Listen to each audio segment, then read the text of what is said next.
ভোটে হারলে হাইকমান্ডের আস্থা অধীর রঞ্জন চৌধুরী। বিরাট দায়িত্ব পেলেন প্রদেশ কংগ্রেস সভাপতি অধীর রঞ্জন চৌধুরী।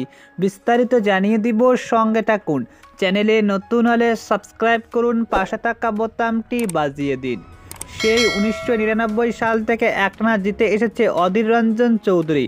তবে 2024 সালে বহরমপুরে থেমেছে অধীর রঞ্জন চৌধুরীর বিজয় রথ।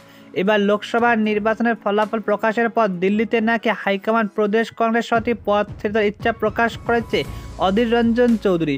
এমনকি দিল্লিতে তার বাংলোটি তিনি ছেড়ে দেবে এমনটাই জানিয়ে দেয় দলের শীর্ষ নেতাদের। তবে কংগ্রেস সূত্রে খবর, অধীর রঞ্জন চৌধুরী এখনও প্রদেশ কংগ্রেস সভাপতি পদ ছাড়তে নিষেধ করেছে কংগ্রেস হাইকমান্ড।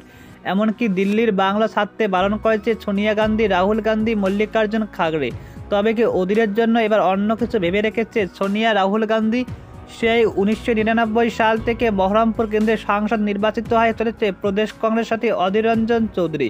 তবে এবার লোকসভা নির্বাচনে তৃণমূলের তারকা প্রার্থী প্রাক্তন ক্রিকেটার ইউসুফ পাঠানের কাছে পরাস্ত হয় বার্ষিয়ান নেতা অধীর রঞ্জন চৌধুরী। বামেদের সঙ্গে সমঝোতা করে এবার লড়েছে অধীর রঞ্জন চৌধুরী, কিন্তু ভালো ফল হয়নি। গতবার লোকসভা ভোটে বাংলা থেকে 2টি আসন জয়লাভ করলে তা এবার কমে দাঁড়িয়েছে 1টি আসন। দীর্ঘ সাংসদিক রাজনীতির যুক্ত পরাজয়ের জন্য দিল্লি মেনে নিতে পারেনি। সূত্রের খবর, দিল্লিতে তার বাংলা ছেড়ে দেবে বলে স্থির করেছে অধীর রঞ্জন চৌধুরী।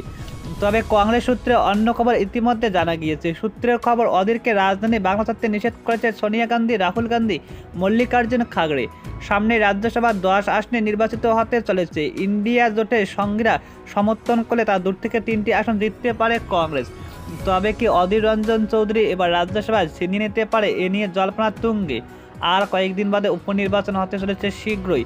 আর তাহলে ইতিমধ্যে একটি আসন রয়েছে, তা হলো কিরণের ওয়ার্ড। রাহুল গান্ধী সেই কেন্দ্র থেকে পদত্যাগ করবে, সেই আসনে উপনির্বাচন হবে।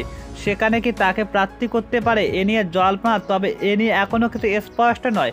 তবে জানা গিয়েছে সূত্রের খবর, রাজ্যসভার সাংসদ ইতিমধ্যে করতে পারে অধীর রঞ্জন চৌধুরীকে।